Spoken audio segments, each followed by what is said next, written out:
Hey guys, welcome back to Magic TV. My name's Craig. It's 12 o'clock on a Sunday, which means it's time for a Q&A. This is where I take all of your questions that you've asked over the course of the week and I answer them to the best of my ability. First of all, thank you so much for all the questions that you have asked over the course of this week. They are brilliant, and thank you so much for the continued feedback for the Q&As. I really enjoy doing them.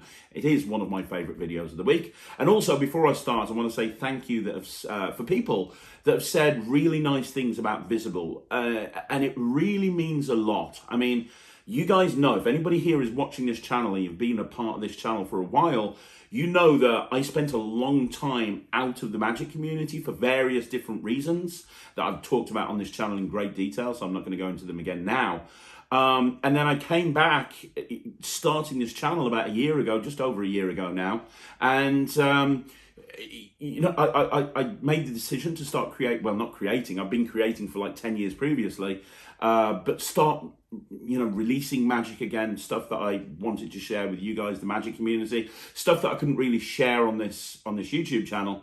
And the first one was Gossip, which was really, really well received, and that was absolutely amazing. And the second one, Visible, I've just been blown away by the reactions that I've had from people and from the comments and from the reviews and from what people have said. And it was a really important project for me. I really wanted to, my favorite thing in the world is to take something that has been around forever and try and spin it in a different direction. If you look back, way back in my career, very early on, that's what I did with Attack of the Bag and Return of the Bag, my first two DVDs. Was taking the humble coin bag and trying to kind of kickstart it and say, well, this is capable of a lot more of what people are doing. I did the same with the flipper coin. I did the same with the split coin. And that's what I wanted to do with the invisible deck. It was really important to me to kind of say to people, look, there's so much you can do with this one simple prop. It is not a one-trick pony. There is so much more you can do with it. And I was a little bit, I don't want to say worried, but of course, I'd had so much great feedback for it before it was even released. But I was a little bit, I don't know what the word is, trepidatious, because it's kind of like, I know that these days in Magic, everybody's into the newest and latest and greatest thing. And there's me saying, well, here you go, let's take this prop that's, you know, very old, and let's see what we can do with this, shall we? And it's kind of like, well, half of me was thinking, well, is anybody really going to want to care? You know, it's an invisible deck. Everyone's got an invisible deck. You know, why would they want to actually go and check that out? And no matter how good the material is, but you have, and the feedback's been amazing. And honestly, from the bottom of my heart, it really does mean the world to me for somebody that's been so long out of the Magic community and hasn't been creating for a long time. And one of the reasons I left was, you know, because of issues that happened that I've discussed in the past. To come back and see the comments and the reviews and the messages that people have been sending in, it's been absolutely amazing. So thank you very much. Seriously, thank you. Anyway, with that being said, it is Q&A Sunday, so I am going to answer everyone's questions to the best of my ability. And there's some amazing questions this week. So without further ado, let's get on with this week's questions. Okay, so the first question is by HRX. How you doing, man? Do you know Easy Cube by Axel Hecklau, and how good is it? Do you like it? I know Axel Hecklau's work really well. I'm a big Axel Hecklau fan. Spooning Around, I've talked about on this channel over and over again.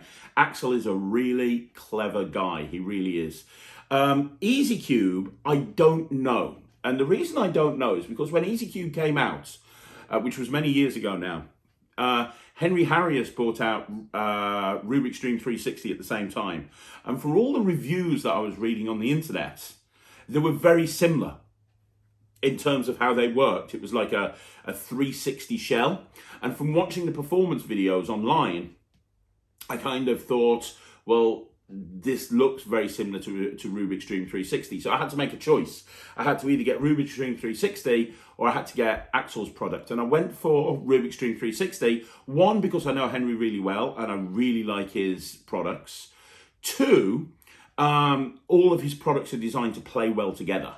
So in other words, the cubes that you might use in Rubik's Dream will work in Rubik's Dream 360, will work in Venom Cube. And so I knew I could incorporate this into a longer set. So because of that, I ended up getting Rubik's Dream 360. And I didn't get the Easy Cube. Now, as far as I'm aware, it's very similar. Independent creation, I'm not saying anybody ripped anyone off, but I think they both came up with the same idea at the same time. There might be differences with Axel's product. I haven't seen it. I know that his thinking behind it will be genius because the guy is genius. But a lot of the stuff that I do these days with Rubik's Cubes is Henry's stuff, just because it allows me to fit the gimmicks together, if that kind of makes sense. So I haven't seen it. I've heard really good things about it. I'm sure it's going to be great because it's Axel's. The reviews on it have been really good, but I chose not to get it because from everybody I was speaking to, it's very similar to a product that I already had. Having said that, if it is like Rubik's Dream 360, it's genius because it's basically a 360 shell, which is great because you have a 360 shell. It means that you can show a cube from all sides and the opportunities are just unlimitless. The stuff you can do with it is just incredible. So there you go. That is Axel Heckler's Easy Cube. Don't have it, but I kind of roughly know what it is and I'd recommend it. Other than that, I can't really help. Okay, so the next question is by Rob Magic 101, and Rob says, I have practiced Faro Shuffle for so long, I always seem to struggle with the perfect half-half separation. Always seems to be one or two cards out. Do you have any tips or techniques to do that perfect cut? Well, I mean, to be honest with you, Rob, the answer to that is just practice. I know it's not probably the answer you want to hear, but it's just practice. What you're talking about here is an estimated cut, being able to cut exactly 26. And yeah, that is the important part of the Faro Shuffle, right? When you're doing a Faro Shuffle, for anybody watching this that doesn't know what a Faro Shuffle is, a perfect Faro Shuffle is when you cut 26, and then you weave them together so that every single card is alternating. And there's a lot you can do with a Faro Shuffle. There's so many different routines and ideas and moves and techniques. And you don't see many people using those techniques because very few people can do a perfect Faro Shuffle. So a couple of things here. First of all, the 26 thing helps a lot. It becomes easier if you're doing a routine where you know where you're meant to cut in the first place. So if you look at Paul Gertner's Unshuffled, which is a routine that I've done for many years, you have to do like maybe 2 or 3 perfect Faro Shuffles in that routine, but each time you're going to be cutting to the same card. So the first time you cut to one particular card, then the second shuffle you cut to it, and you always remember that. So doing that routine, the cut isn't really too much of an issue because you can cut and check. And if you're off by 1 or 2, you can very easily just replace the cut and cut again, or riffle one off or something like that. So the first thing I'd say to you is look at the routines that you're wanting to do with this. Do you actually need to do a perfect Faro Shuffle? What is the routine? Because a lot of routines use a stack. When you're doing a Faro Shuffle, a lot of routines use a stack. And if you're using a stack, then normally you'll know which card you have to cut to in the first place. So for example, if you looked at my Visible project, there's a Triumph on there. Well, the original version of the Triumph with an invisible deck dates back to Mike Close. And what he did is he unshuffled an invisible deck, kept them in order, put them back so you could show it as a normal deck, cut 26, turned half face up and did a perfect Faro. And then what that allowed him to do is set it up as an invisible deck in front of the audience, right? Which is brilliant, it's genius thinking. But in that case, Mike didn't have to do a cut at 26 cards because he already knows where he needs to cut, right? It's the same with Paul Gertner's Unshuffled. It's the same with a whole bunch of routines. So first of all, look at the routine you're doing. You might not have to worry about that estimated cut. Secondly, the best way I have ever found to get good at estimation is by learning a mem deck. If you haven't learned a mem deck, learn a mem deck, because half of the routines with a mem deck are somebody names a card and you cut and you have a rough idea of where you're cutting to. So somebody names Jack of Hearts and you go, okay, so that's 20 cards down and you have to cut 20. That really helps with your estimation. It really does. Because that's a big part of what you're doing with mem deck magic.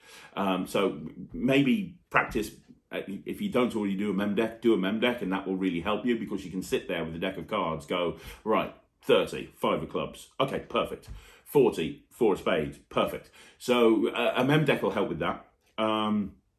Outside of that, yeah, as I say, it's just practice. You just want to practice until you can cut every single time. And don't forget, you can do, if you're doing it where you're just doing a Faro Shuffle blind, you can do a Faro check. which is where you cut where you think 26, 26 is, and you do the perfect weave. And if you're one card off, you'll be able to see.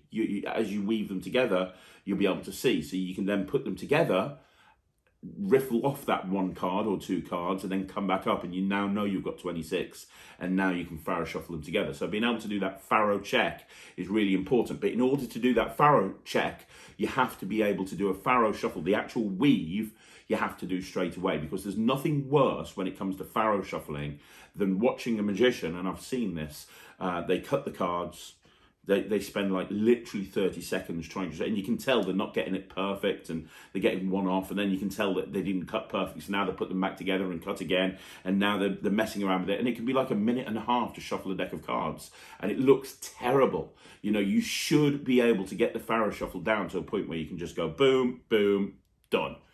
If you're wanting to use it in an actual routine. So if you're wanting to use it, but again, you don't always have to do a perfect Faro shuffle. So if you look at something like Paul Gordon's Estimation Aces, you have to do a Faro shuffle with that, but you don't have to cut 26, 26. When you weave, it has to be perfect, but you don't have to cut 26, 26. That doesn't have to be perfect. So look at the different routines that you're doing with it, and just practice. That's all I can say.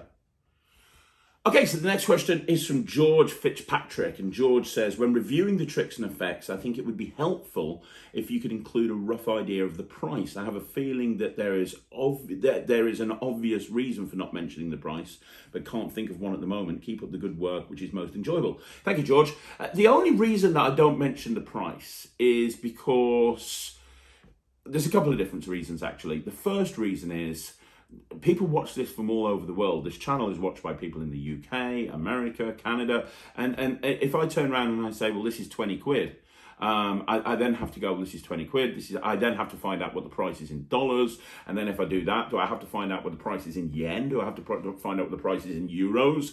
It's kind of like, you know, like, right, okay, so this trick is blah, blah, blah, blah, blah. And it's kind of like, it's an easy thing to find because we include the links in the description. So every single time we do a review show, we include the links down in the description to the product page on a particular dealer's website. So you can just click on that and it'll tell you the price on the website. So it's not like it's a difficult thing to find. It is literally one click away and you'll see the price and it'll probably come up in your currency.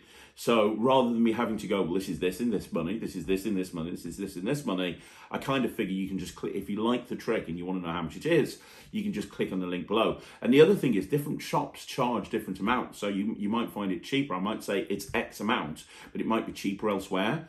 I tend to talk about the price if it's ridiculously expensive or if it's a very expensive prop. So when I talked about the dream table, for example, and that was like well over £1,000, I'm like, look, this is a very expensive prop that not everyone's probably going to be able to afford, or not everyone's going to be able to have. But when it's just like an average card trick or whatever, I tend not to do the price. But if people don't like that, let me know. If you'd like me to talk about the price, I can maybe even put a graphic at the screen down below. I will do, absolutely. I mean, the reason I do this channel is for you guys. And a lot of the time, this channel changes around because of what you've said or what you haven't said. And if you guys want me to include the price, or you want me and Ryland to talk about the price, absolutely I can. The other thing is Ryland's got no concept of money at all. I mean, he has, but you know, he understands money, but to him, like, you know, he does understand about money, but not to the level of somebody who's like an adult, if that makes sense. But yeah, I mean, I can talk about it. Just let me know in the comments down below, but it is very easy for you. Just click on the description, click on any of the links for the trick that you want, and it'll take you through to the product page of that particular dealer, and you'll see the price on there. But yeah, if it's an issue, let me know. Right, so the next question is by Pablo Villaca, and Pablo says, hey Craig, hey Pablo, great stuff, as you'd say, as usual, thank you very much. I loved your Q&A about Rubik's Cube magic, thank you. Decided to learn solving one after years of thinking about it, and not doing it. Your current solve time is 2 minutes 37. Dude, that is fantastic, well done. Anyway, I know you do a force in one of the routines to match the cube with your tattoo. My question is, what do you do if, after the person says stop and you land on a force, she says do one more turn? How do you undo it? Congratulations on Visible and your amazing family. Thank you. Well, here's the thing. I'll go through this. This is my timing force, so I use this all the time. If you see my videos on Cube Magic, I use this all the time, and it's based on the timing force with the deck of cards. So, and I know that there's going to be people watching this going, Craig's exposing magic. No, I'm not. I'm not going to be talking about techniques at all. And it's buried into a Q&A in a magic channel. Honestly, no layman is ever going to watch this in a million years. But I will say that on Netrix, I've put a whole huge section on Rubik's Cube magic, going into techniques, going into ideas and concepts that I've been using for years that no one else has really touched on. And I spend probably about half an hour going into the intricacies of the timing force. But let me quickly just give you a rough overview so that you can practice it, because it's not published anywhere other than Netrix, which isn't available yet. So, the timing force with the deck of cards, I'm sure you've seen this. Let's say I wanted to force the ace of clubs. The idea is that with a timing force, you're cutting packets and you ask them to say stop, and wherever they say stop, you time it so that you say so that you're cutting as they say stop, and you'll end up on the ace of clubs. That was the starting point of the timing force. So the whole idea of the timing force with Rubik's Cube is you're basically just doing one of the false mixes, Takami's Usui, or Cube 3, Stephen Brundage. You're doing that mix. So in my case, it's a 1-1-2-2 because I use Brundwage's mix. So you know as well as me, if I do a 1-1-2-2, a 1-1-2-2, and a 1-1-2-2, I can then reverse it and do a 2-2-1-1, a 2-2-1-1, and a 2-2-1-1, and I can take it out, right? So the whole idea of the timing force is I'm going to get to a point where I'm about 8 or 9 moves away from solving it, and I'm going to stop talking. So the scripting goes like this. So I've got a Rubik's Cube. The more you mix up a Rubik's Cube, the harder it is to solve. There are currently 47 quintillion million combinations with the Rubik's Cube. When I get to that point, I've done 3 2 1 1 2 2s. Then I turn it around. I say, now I'm going to mix up this cube, and anytime you want to, all I want you to do is just say stop. And as I do that, I am now 8 moves away from solving it, or 4 moves away from it as the tattoo. Okay, so now I just shut up. Now I just shut up and I start mixing. Now this is the force position, right? If they haven't stopped at this point, and to be honest, 90% of the time they will stop at this point, I'll turn it on its side and I'll do another very quick 1-1-2-2 and 2-2-1-1, which puts it back into the same condition. And normally they will stop at that point. In fact, pretty much all the time they'll stop at that point. So let me get back to this again. I'll do it in full speed. So it's like, right, I'm going to mix up this cube. Now, the more you mix up a Rubik's Cube, the harder it is to solve. There's actually 47 quintillion million combinations with the Rubik's Cube. The idea is as I mix it up, just say stop. And because there's that complete silence immediately, almost exactly at this point, people will say stop, which is where it matches the tattoo. Like I say, if they don't, I want to do another 8 mixes to put it back into this order, but I want to do it fairly quickly. So what I do is I look at them in the eyes, and I'm not going to give them a chance to say stop straight away. I say, wow, you're taking your time over this, aren't you? Don't worry, take your time. I get paid by the hour. And now I'm 3 moves away from getting back to where I originally was. Now I'm 2 moves, now I'm 1 move, and they'll probably say stop around about there, if that makes sense. If they then don't, and let's say I do another turn, and now they say stop, so I'm 1 move away from I'm 1 move away, I'll say, do you want me to do 1 more turn? Now, a lot of the time they will, in which case I'll just take that final turn out. And that happens more than you can possibly imagine. That moment of being maybe 1 away or 2 away.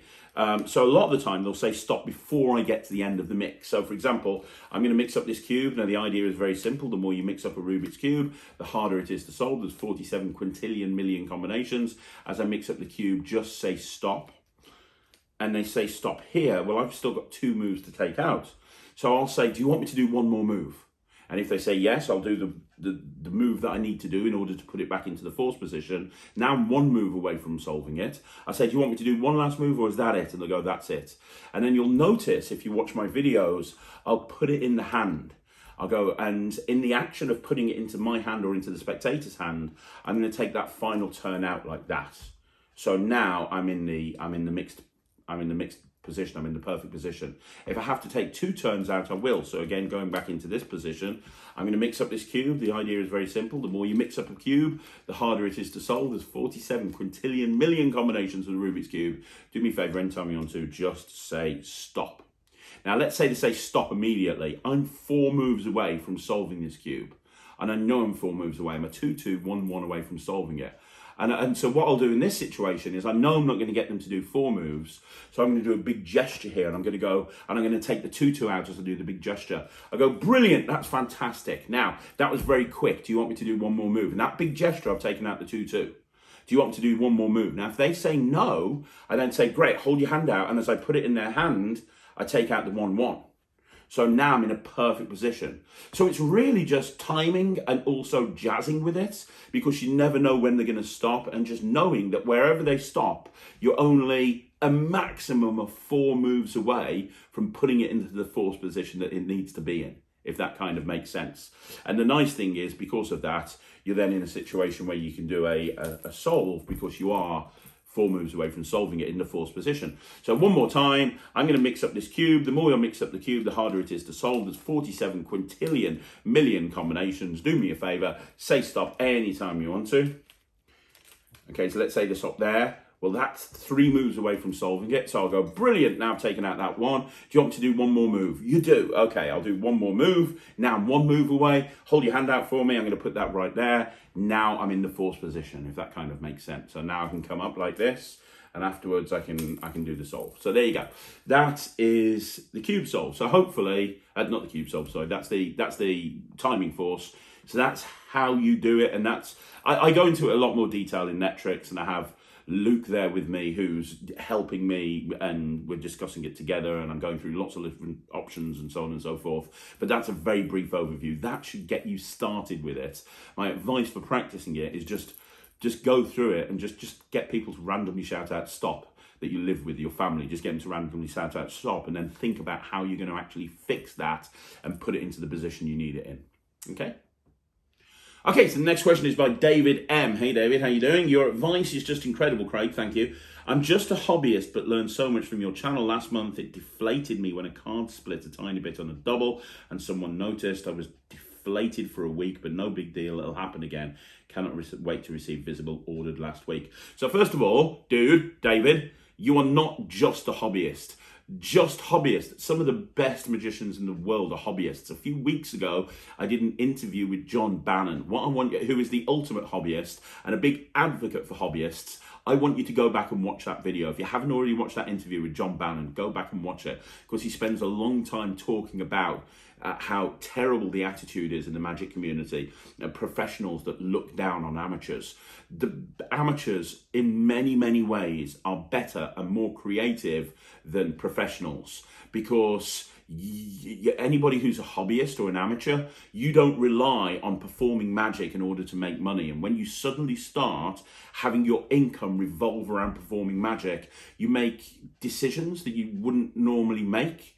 And you take, you'll do magic that you wouldn't normally do, and your ideals as a creator and a performer have to be married up to the fact that you're going out gigging, and because you're going out gigging, a trick that you might love might not necessarily be appropriate.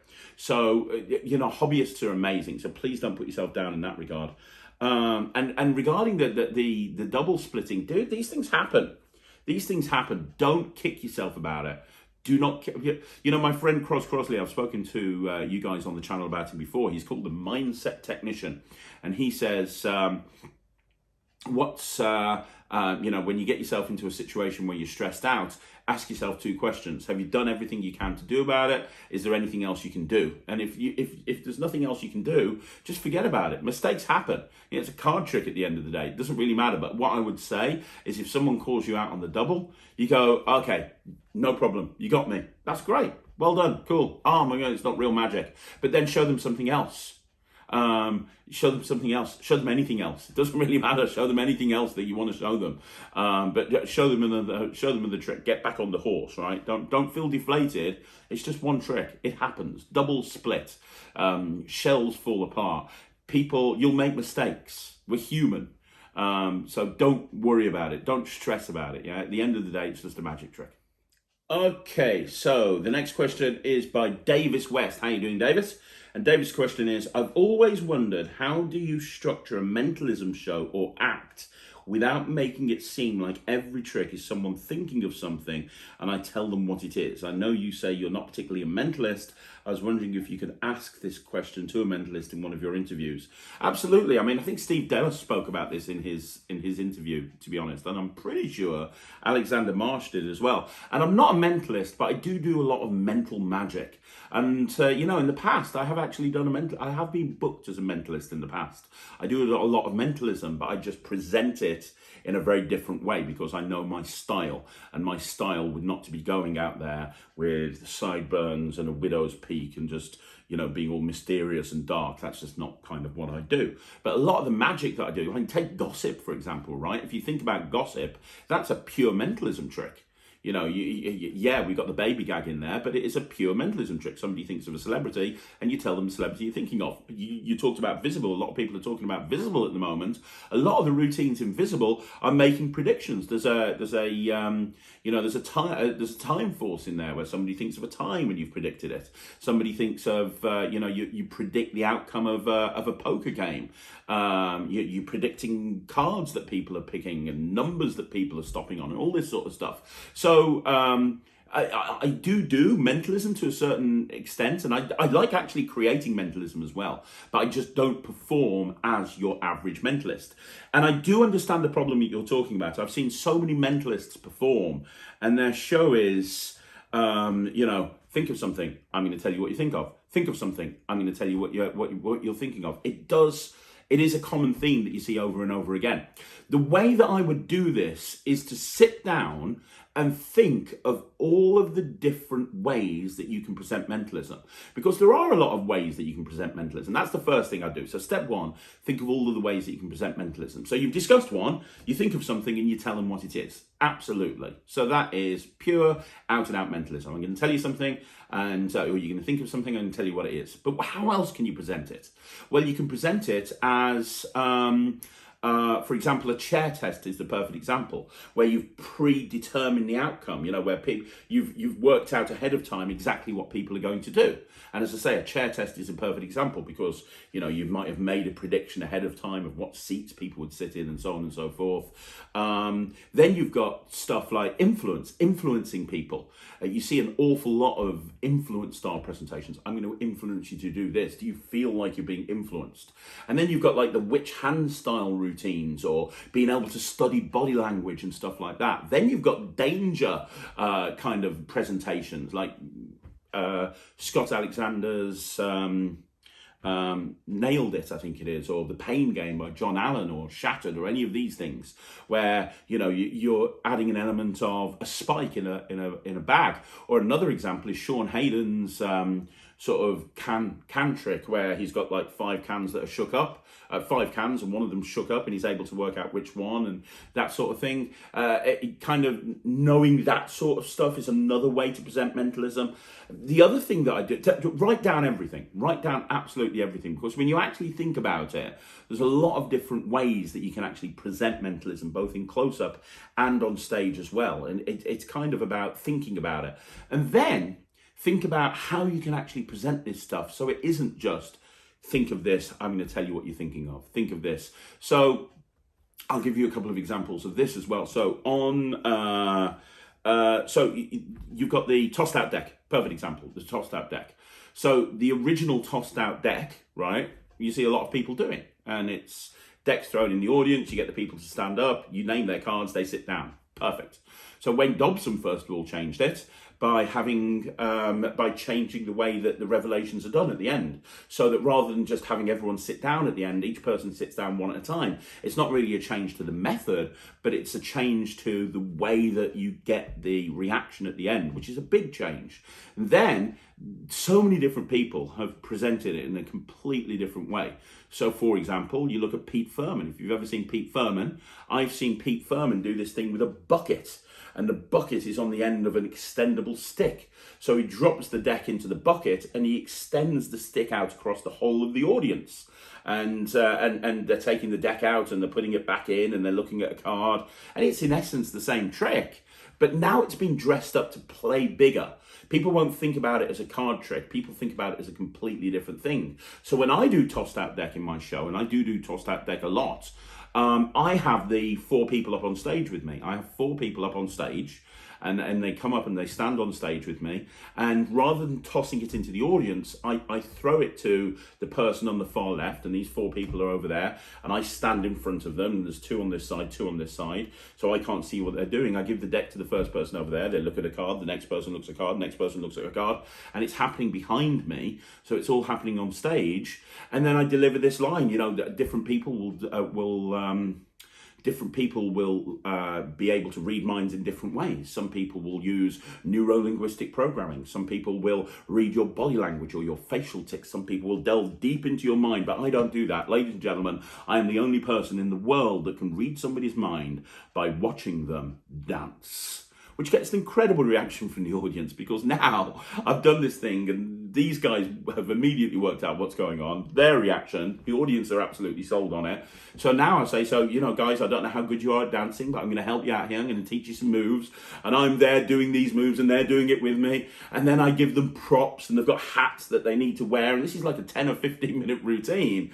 And then at the end, the music hits and they're all doing this music and they're doing the dance. And it's kind of like a big action dance with me and these 4 guys on stage. All the audience are clapping because I'm using a track that everybody knows. And then as I'm doing it, I'm watching them, and then I go to them one at a time and I tell them what the card is, and they get it right. I get it right, and they go and sit down.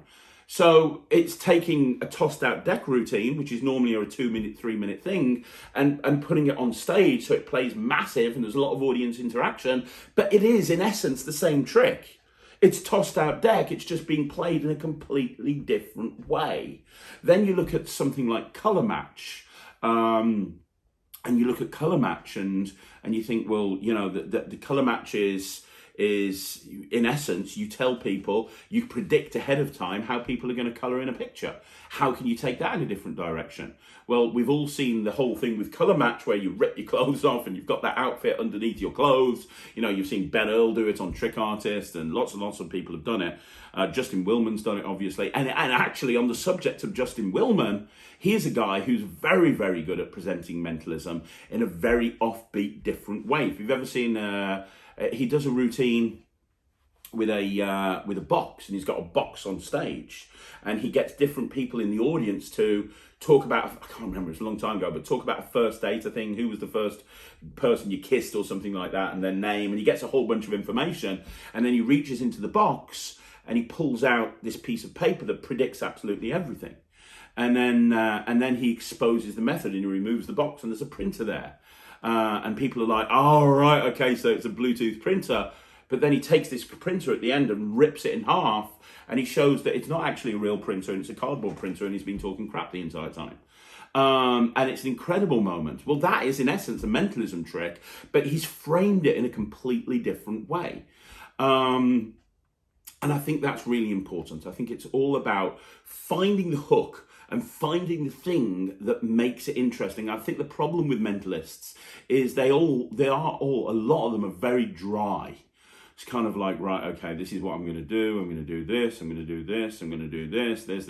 And they all play it very straight. They're either a Max Maven or a Darren Brown clone, and they don't try and do something that's out the box. Look back at my interview with Chris Cox, who's an amazing mentalist, and he does incredible stuff. He fills the stage with props. Like he does this wonderful routine where he's got 2 dressing rooms on stage. He has and it's identical clothes in both dressing rooms. And the volunteer will go in one dressing room. He goes in the he goes in the other dressing room. He's actually getting dressed in front of the audience in real time in various different clothes, and he's telling the audience member to pick whatever he wants and get dressed. And when that audience member comes out, they're both dressed identical. Well, think about that for a visual. That is an incredible visual, and it now has taken a very simple mentalism premise, because in essence, what he's doing there is what you just described.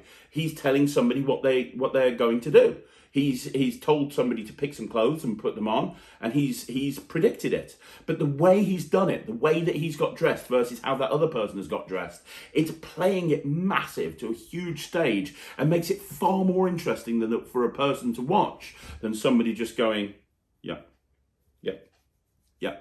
Do you see what I mean? So that's really important, and that's something that, in my opinion, all mentalists need to do. They need to think about it. So to summarize this whole thing, and maybe this is a topic we can talk about another day. One, think of the hook line. Think of the way that you can present it that makes it unique and different to you, not the same way that everyone else does it. Two, make a list of all the different ways that you can present mentalism, influence and this and that and the other. There's so many different ways that you can do it. And three, when you're structuring your act, try not to have too many of the same thing in there, and definitely not together. So if you're doing for example, if you're doing you're going to think of this, then don't have 4 of those in a row. Then shift on to something else, and then finally work out a way of making it funny or making it interesting to the audience.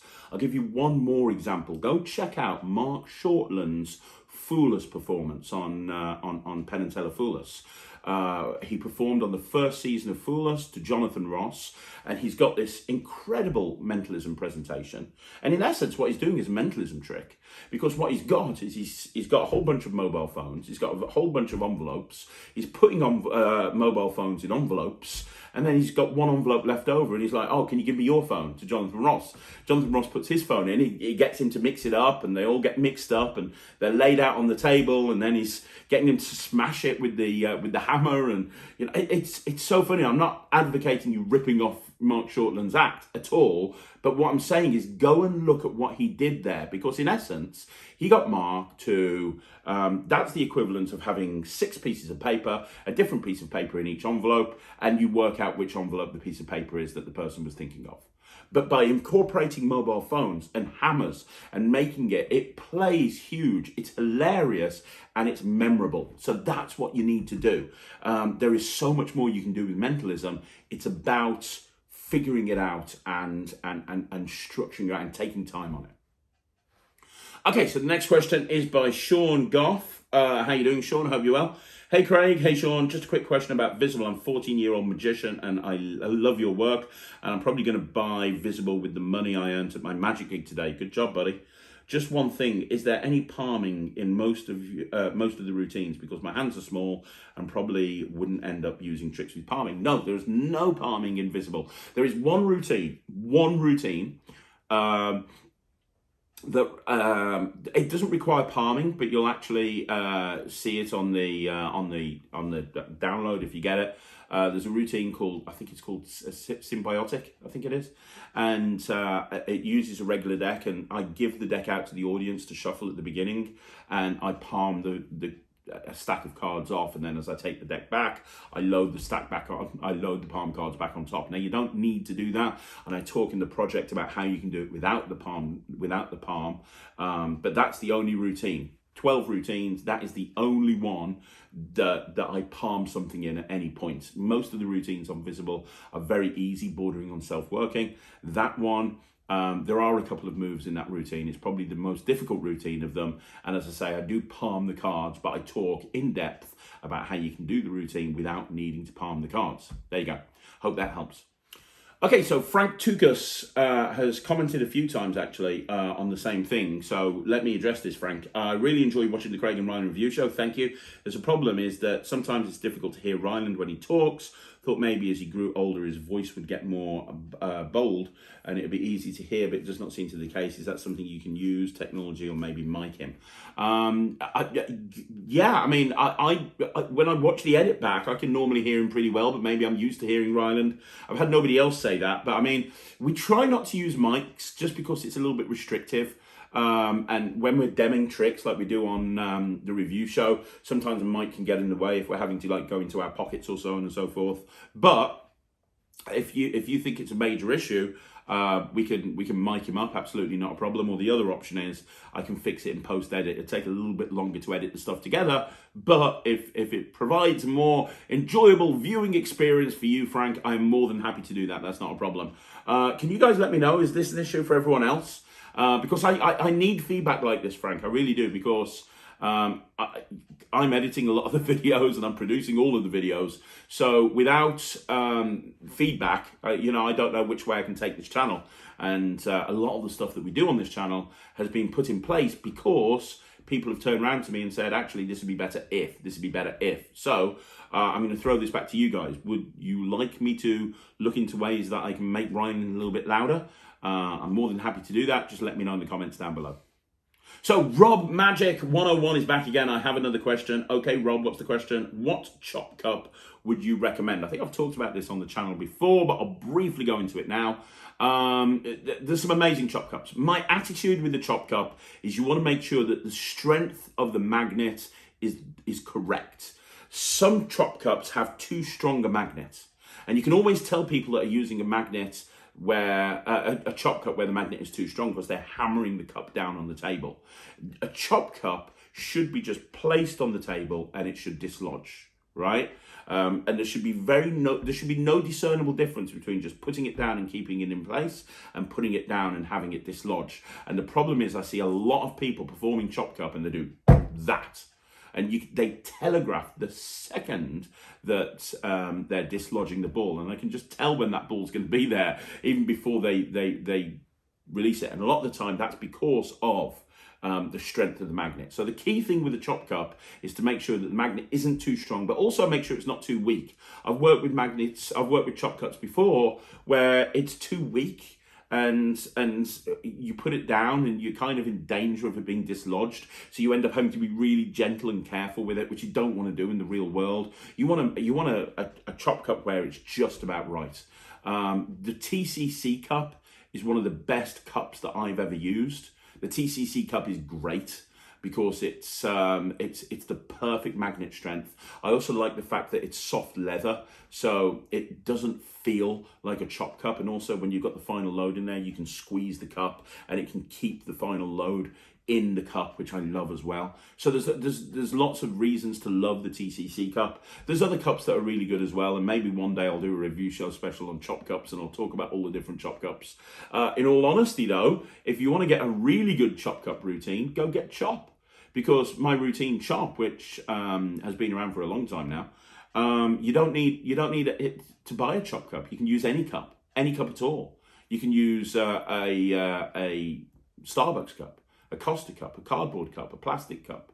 You can use a ceramic teacup. You can even use a glass. You can use anything you want to, but it allows you to do exactly the same thing. So you can turn any cup into a chop cup. And basically what it is it comes with a pen, and the pen is designed to turn any cup into a chop cup. So you have a reason for the pen. The pen all makes sense, but the whole idea is that you borrow a bill. You get them to sign the bill, you build it up into a little ball, and then you use the bill and you use the pen to do the routine. Basically, use the pen, and there's a bunch of routines that I've worked out over the years. That's all on the project that allows you to basically, and there's a lot of advantages over a normal chop cup because you're in control of when you drop it. So you can do a chop cup into the spectator's hands and you're in complete control of when the cup drops, or you can drop the ball into the cup from the top and you can take the pen away and you've stolen it. I mean, it's just amazing. It really is. If you haven't seen Chop, that's a good alternative if you want to do a really good chop cup. A lot of the time I do Chop in the real world because I don't have to take a cup with me. I can just have a pen in my top pocket and I'm ready to go. So and the magnet strength is always perfect because you're in control of it. So yeah, TCC cup is my favorite cup, but I'd also recommend Chop. Okay, so the next question is by Deckhead, and Deckhead says, where can you find this Alakazam Discord? I can't seem to find it. My advice would be to, I mean, I don't really know much about the Discord stuff. I really don't. You got to download an app or a thing on your computer. Discord is free. and then you just search Alakazam and it's in there, and there's a whole bunch of different rooms, and it's like a chat board, but it's also, it's also a video thing, and you can have video meetups and so on and so forth. It's incredible, it really is. I don't get on there as much as I'd like to because I'm really busy, but everyone I've spoken to absolutely loves the Alakazam Discord. There is a video somewhere on their YouTube channel. If you go on the YouTube channel and you go back about 3 or 4 months, and I don't put many videos up there, so you won't have to come back far, you'll see a video by Harry Nardi explaining how to get into the Discord, and the links are in the description that you need to click on, and he talks through the whole process. So you might want to look at that video. It's on their YouTube channel, so have a look at that. But it's well worth getting in. It's free, and they're constantly putting free lectures and a whole bunch of stuff up there all the time. So go check it out. Probably the easiest place is to find Harry Nardi's video and go in via that. Okay, so the next question is by Davis420. Hey Davis, how you doing? The question is, now Visible has been released, what other projects will you be releasing in the future? Okay, very good question. I'm working a whole bunch of different stuff with different people at the moment, and obviously I've got Netrix, which is going to be coming out hopefully in October, and that's been a labour of love, for probably the best part of a year. But in terms of physical products, if we take Netrix out of the equation, I believe I've got something coming out with Alakazam next month.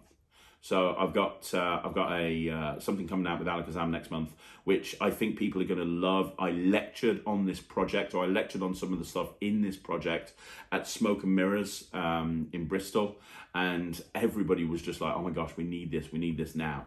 So that's coming out with Alakazam. We are doing more remixed classics. If you go look at the Visible box, it says Remixed Classic Volume 1. And that should give you a clue, because there are going to be more than one remixed classic. I am filming very soon with the 1914, and we're filming the next remixed classic. So we're doing remixed classic number 2, and both myself and Dee hope that that will be out by Christmas. And then the thing that everyone's talking about, the blank deck thing, which I can't talk about, unfortunately, but that is coming out before the end of the year, and that's going out directly with Murphy's Magic. So I've got that coming out, and there's other stuff that's in the pipeline that is in various stages of development or shooting or editing and so on and so forth, that will be coming out in maybe 2022. But I think really between now and the end of the year, I think that's pretty much it. Yeah, I think that's pretty much it. So the Svengali project, the stuff with Alakazam, yeah, I think that's about it. Yeah, so that's it by the end of the year, but there's more stuff coming in 2022. So there you go. Let me know if you're excited. Okay, so the next question is by Sam Strong 18, and Sam says, on Netrix, will there be just tricks, or is there other stuff as well? Good question. So there's going to be a lot of other stuff. It's going to launch with like 100 tricks, right? Which is an awful lot, but there's going to be a lot more to it than that. I'm doing a whole bunch of sit-down courses at the moment. So what I mean with Steve Della. So myself and Steve Della sit down and we do an in-depth, deep dive into a particular subject. And it's me and Steve talking to each other and bouncing ideas off each other and really kind of going deep into various different topics. Yesterday, we spent 3 hours filming a course all about the approach to a table and how you approach a table and how you approach a group and in various different environments and everything that you should think of and the tricks you should be doing and what you should be saying. And we literally break everything down, and that's one course. So that whole thing is one course, and it's broken down into various different steps inside the course. So there's a whole bunch of stuff on there about how to be a professional magician. A lot of this sit down stuff with me and Steve is all about that. Also there's a whole bunch of stuff on marketing and getting gigs and getting yourself out there. There's stuff on that as well. And theory and other things and other bits and pieces, but lots of tricks by lots of different people. We're currently editing all of the stuff that John Carey put together. Oh my gosh, there's this thing called Invisible Triumph. which is the best presentation for Triumph I've ever seen. And that's saying something, because anybody who watches this channel knows that I probably have about 476 variations of Triumph. This is my favourite presentation for Triumph. It's absolutely brilliant. And that's just one of the things that is launching. And we're currently in the middle of putting all the sleight section together as well. And it's great. It's great. So yes, in answer to your question, it's not just tricks. It's also theory and you know, this whole thing that me and Steve are doing, we're so excited about, because you know it's never been done before. Two working pros that have been between us, me and Steve, have probably got about 60 years experience in performing at a fairly high level all around the UK.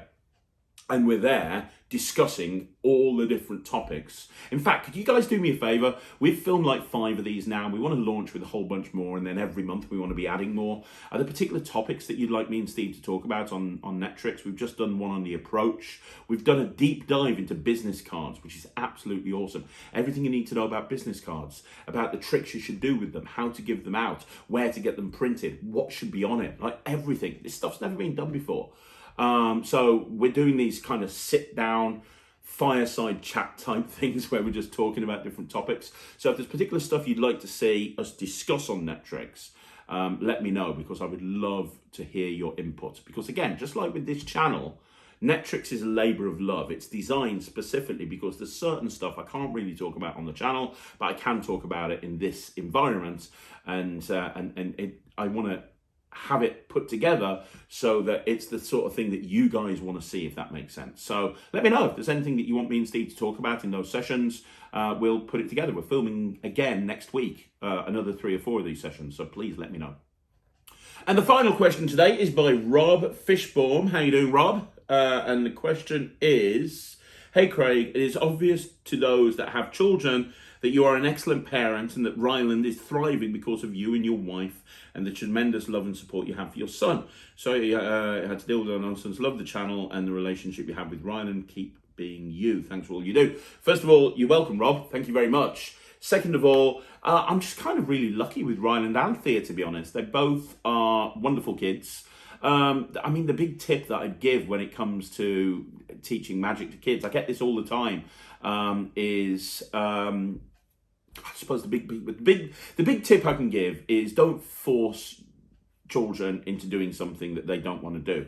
My dad was super into model aircrafts, right? And I love model airplanes. My dad loved model airplanes, and he was trying to get me to do it and sitting there making bolts of wood, and I hated it. I absolutely hated it. Hated every second of it. So I said to my wife, I said, look, Sarah, when the kids are born, if they want to learn magic, then that's cool. I will teach them, but only if they show an interest. If they don't show an interest, then I'm not going to show them, because I don't want to force them to do something they don't want to do. So Thea, she likes magic, but she's not obsessed with it like Ryland is. She's got a really wicked false transfer, and she's pretty good, but she doesn't want to be like an amazing magician. She'd like to be able to do what Ryland could do if I could just snap my fingers and give her all the skill without practice. What she does love to practice is dance. She goes to like so many dance lessons. She's an incredible dancer at 6, which Ryland loves, because Ryland is already kind of thinking ahead, and he's trying to condition his sister into joining his illusion act that he's putting together at the moment. So he's decided he wants to put an illusion act together, and he wants his sister to be in the act, and he's like, oh, it'll give you a chance to dance all over the stage. You can dance as part of the illusion act. He's currently going down the route of saying, hey, you like unicorns? If you're in my illusion act, I'll let you wear a unicorn dress on stage. So the blackmailing and the bribery has started. So you never know. We might have Ryland and Thea, the illusion act in the future. Brother-sister illusion act. Why not? It's been done before. But yeah, thanks very much for the kind words. They're amazing kids. Ryland is an amazing kid. Thea is an amazing kid. They're both brilliant. But as I say, the key thing is not forcing them to do something they don't want to do. Okay, so that's it. I just want to give a shout out to Lee Hathaway before I finish the show. I want to shout out to Lee Hathaway. So if you don't know, I interviewed Lee on this channel a little while ago, and he lives on a boat. Lives on a very nice boat, actually.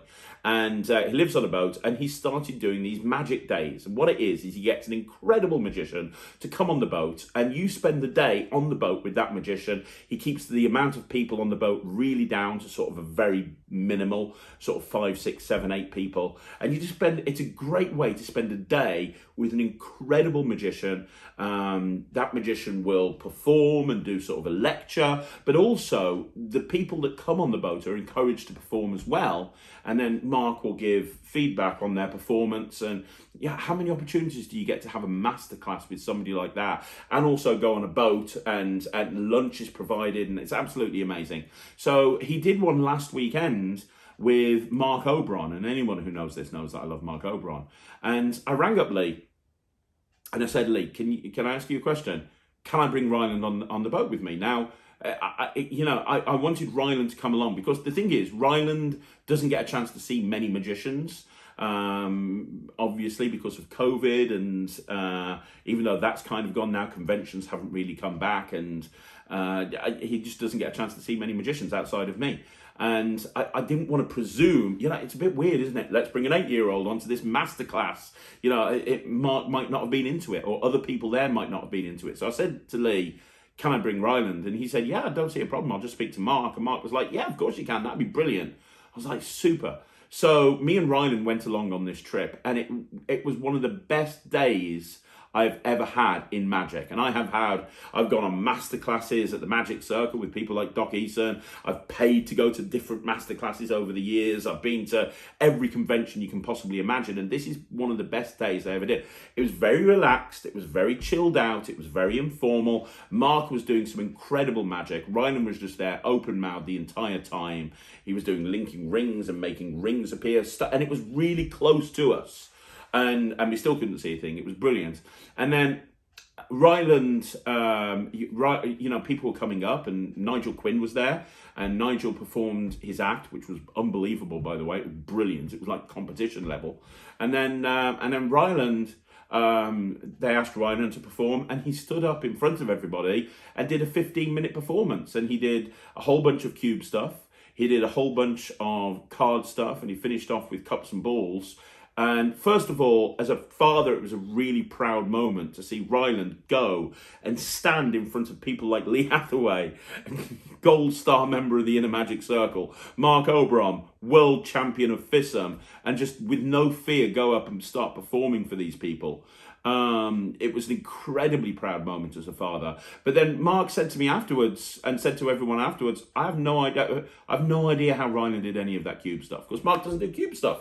So Ryland just completely fooled Mark with cube stuff, which was brilliant.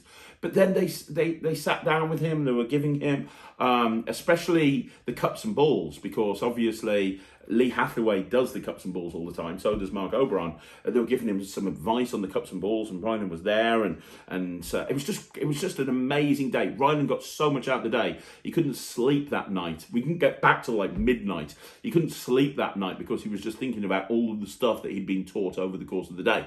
Now, the point I'm trying to make is I would highly recommend going on one of these. Having spoken to Lee, he's doing more of these in the future, which is brilliant. When he does, he's going to be invited. He told me some of the names he's planning on doing these with. Me and Ryland will be there, 100%. I am definitely, without a shadow of a doubt, going and taking Ryland to any of these that I can, because for somebody like Ryland who wants to be a professional magician, this is such an amazing day. You don't get an opportunity very often to be in a relaxed environment like this and get to learn from some of the masters of magic. Plus, going on Ryland got to drive Lee's boat. Do you call it driving? I don't know, piloting? I don't know what you do. But he got to steer, maybe? I don't know. But the whole thing was just an incredible day. So Lee, if you are watching this, I just want to say thank you very much. You are onto a brilliant idea here. And please, please, please keep them up, because I think that as you do more of these, it's going to become even more popular for the magic community. So thank you very much for inviting us.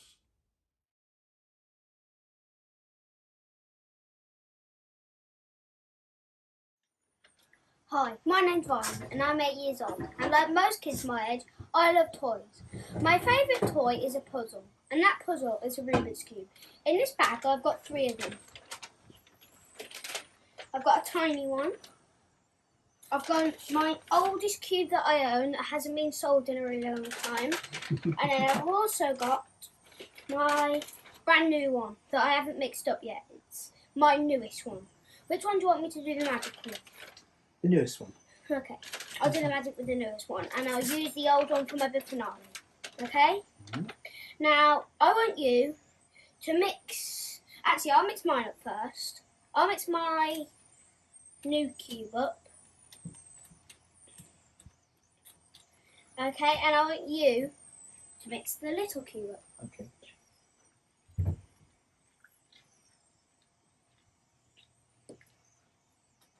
You done? Yep. Okay. Now, do you know what's weird? You know, I mixed mine up first. The weird thing is, I'll just move the bag out of the way because it's getting in the way. The weird thing is, look, side number 1 Wow. matches. Side number 2 matches. Side number 3 matches. Amazing. Side number 4 matches. Side number 5 matches. All 6 sides. Thank you very much. I know what you're waiting for. You're waiting for me to solve this cube. And I'll do it behind my back with one hand in less than 5 seconds. All you have to do is just say go. Go. Done. Hey! A lot of people ask me how I do it though. What I do, well, let me just mix it up. The more you mix up the Rubik's Cube, the harder it is to solve. I'm going to solve it in a move. That is a move, okay? One move. Hey. Whoa. Now, do you remember this old cube? Yes. I want you to snap your fingers. And it turns into...